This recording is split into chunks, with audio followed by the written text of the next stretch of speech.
বস Messi, তোমার জায়গায় অনেকেই আসবে, কিন্তু দিন শেষে আমাদের সেই তোমাকেই লাগবে।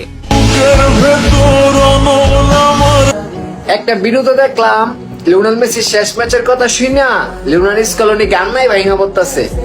একটা কোচের যদি এরকম অবস্থা হয়, তাহলে ভাবেন একটা আর্জেন্টাইন দর্শকের ভিতরে কি চলতেছে। কি আর্জেন্টিনা সাপোর্টাররা, আজকে আর্জেন্টিনার মাঠে তোমাদের বস লিওনেল মেসির শেষ ম্যাচটা দেখে নিছো তো? আর শেষ ম্যাচের যেই অসাধারণ দুইটা গোল ছিল, সেইগুলো মনের ভিতর স্মৃতি করে রাইখা দিছো তো? ভালোবাসার আরেক নাম লিওনেল মেসি, যার বিদায় বেলা আমার খারাপ লাগতেছে অনেক বেশি। সামনের ওয়ার্ল্ড কাপে হয়তো তারে দেখতে পারবো না আর, তবে আমার ভবিষ্যৎ প্রজন্মকে বলবো, আমাদেরও একজন ফুটবল জাদুকর মেসি ছিল। সে ছিল বিশ্বের নাম্বার 1 ফুটবল খেলোয়াড়। আর্জেন্টাইন ফ্যানদের আজকে হৃদয় ভাঙার দিন, আর্জেন্টাইন ফ্যানদের আজকে মন খারাপের দিন।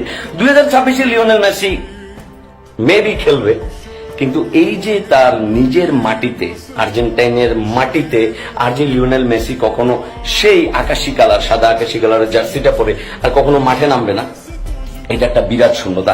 এই জেনারেশনের বিশাল একটা অংশ শুধুমাত্র লিওনেল মেসিকে ফলো করে ফুটবলটাকে আলাদা করে ভালোবাসছে, ফুটবলটাকে আলাদা করে দেখছে, ফুটবলটাকে বুঝতে শিখছে এবং ফুটবল নিয়ে মাতামাতি করছে। সেই লিওনেল মেসি তাদের আইডলও, ওই আইডলও যখন থাকবে না, এই ফুটবল পাড়ায় একটা বিশাল শূন্যতা ক্রিয়েট হবে।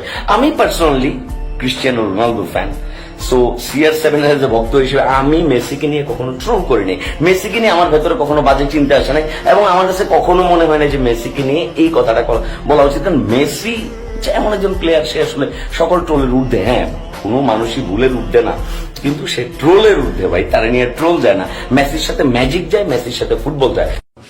কত ফুটবলারই তো বিদায় নিল, কখনো এমন তো লাগে নাই যেমন লাগতেছে আমার কাছে মেসির বিদায় মানেই পুরা ফুটবলের বিদায়।